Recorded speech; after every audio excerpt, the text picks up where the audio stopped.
Hi, we're on to the video about fat. So firstly, fats to eat: olive oil, avocado oil, macadamia oil, coconut creams, all those sorts of things. Avocados themselves, nuts, all nice healthy fats. Fat on meat, it's just fine. Obviously you're not having giant portions, so it really doesn't matter. Butter, excellent. Ghee, even better. Ghee is clarified butter. It's actually a healthier form of butter. They're the ones to eat. Okay, the ones not to eat are all the vegetable oils. You name it: sunflower, safflower, cottonseed, grapeseed, soy oil, all of them. Every one of those on the shelves. Do not eat them. Do not eat anything that they're in. Now, a lot of the foods, their sugar turns up, fat turns up, like muffins. Most likely, cheap oil and sugar in there, and cakes, and most processed foods, anything, all the chips, fried, dodgy oils. These oils are known to have a greater disruptive effect to the lining of the arteries than a cigarette. An expert in this field was pressed to answer the question, what would be worse?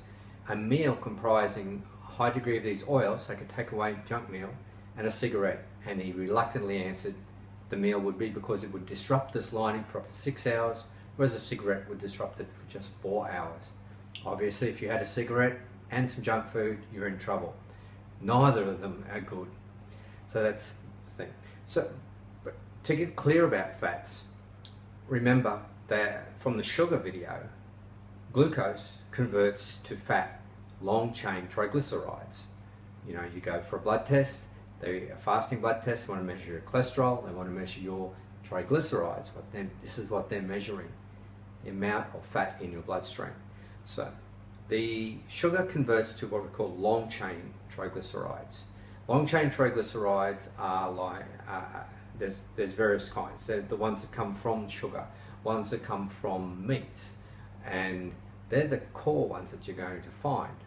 And also some of them are monounsaturates, are in the long chain variety, but monounsaturates are good for you, such as olive oil, avocado oil.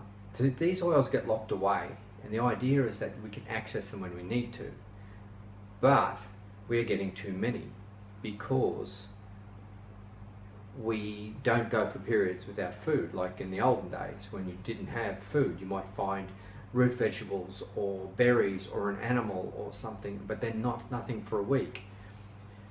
The way to think about this is, you go to IKEA, you buy a king-size bed, you bring it home, you assemble it in your bedroom, but a few weeks later you decide you need to move it out.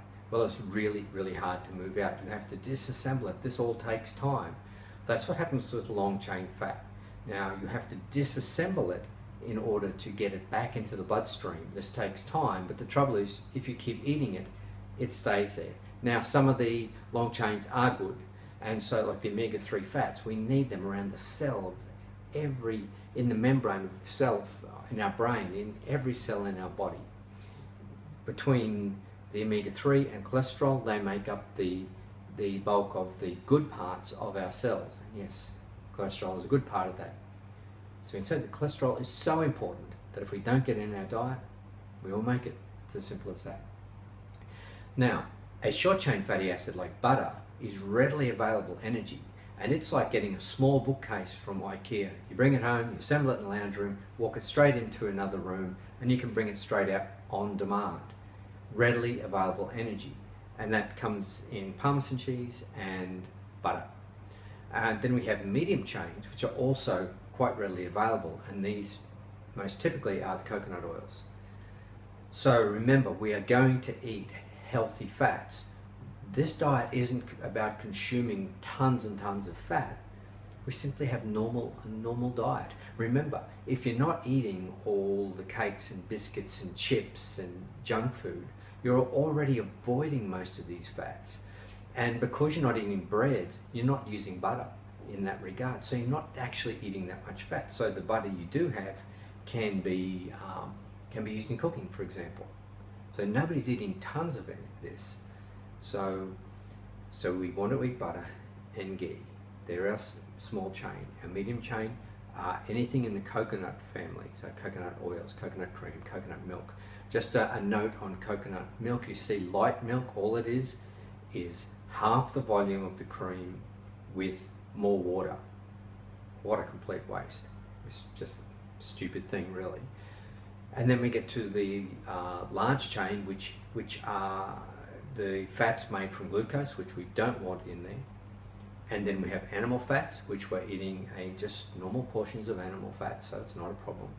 And then we have our fish oils in there, our omega-3s, and we need them for our brain, remember. We know that within the omega-3 family there's two fats, EPA and DHA, and they are vital for our cardiovascular systems and as anti-inflammatories in our body, and they are essential that we get these, absolutely essential. Great, so that's a short story about fat. I shall be putting links down the bottom to other videos and books and so forth if you really want to dive in. But fat is your friend, fat is your energy source. Remember, we are no longer seeking to be running on sugar, we want to run on fat. And here's the difference. It's like you start a bonfire, and sugar is like pine. You have to just keep fueling and fueling and fueling, and if you don't get back to it, the fire dies down, you almost lose it, then up and down, up and down.